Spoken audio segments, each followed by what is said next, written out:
आंसू है किस काम की, अरे आंखें ना हो तो आंसू है किस काम की, अगर दिल नहीं हो तो धड़कने किस काम की, अगर दिल नहीं हो तो धड़कने किस काम की, अगर हम ही वतन के काम ना आए तो जिंदगी किस काम की, जिंदगी किस काम की। नमस्कार विद्यार्थी मित्रांनो, मी पूर्वी लांबट इयत्ता 7वीची विद्यार्थिनी तुमच्या समोर विषय मांडत आहे प्रजासत्ताक दिन व आजची तरुण पिढी। मित्रांनो, हे तर तुम्हा सगळ्यांना माहिती आहे की 26 जानेवारी हा दिवस प्रजासत्ताक दिन म्हणून साजरा केला जातो।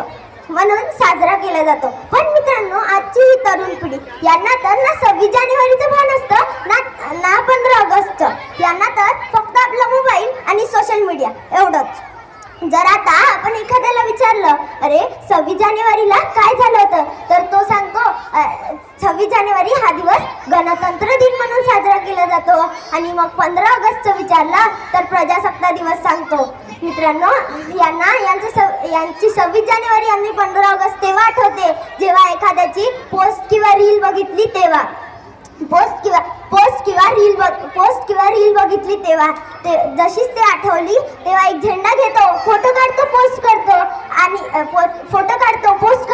आणि तो झेंडा तिथेच रस्त्यावर फेकून देतो। मित्रांनो, एक दिवस काय घडलं, एक मुलगा त्याच्या टीचरकडे गेला आणि त्यांना म्हणाला, टीचर मला 27 जानेवारीची सुट्टी पाहिजे। तर टीचर त्याला म्हणाली, अरे 26 जानेवारीची सुट्टी आहे ना, मग तुला 27 जानेवारीची सुट्टी का बरं पाहिजे। मग तो मुलगा म्हणाला, टीचर 26 जानेवारीला तर सगळेजण आपल्या हातात झेंडे घेऊन फिरतात, सगळे आपल्या गाडीला झेंडे लावून फिरतात, पण 27 जानेवारीच्या दिवशी ते सगळे झेंडे रस्त्यावर पडलेले असतात आणि मी असताना माझ्या देशाचा अपमान मी कधीच होऊ देणार नाही। मित्रांनो, जसे संविधानाने आपल्याला आपले मूलभूत अधिकार दिले आहे, तसेच संविधानाने आपल्याला देशाबद्दलचे काही कार्यही दिले आहे। जाता जाता एवढंच सांगून जाते, मेरे जिंदगी की यही एक कहानी थी, मेरे जिंदगी की यही एक कहानी थी, मेरे दिल मेरी धड़कन मेरी सांसें हिंदुस्तानी थी। धन्यवाद।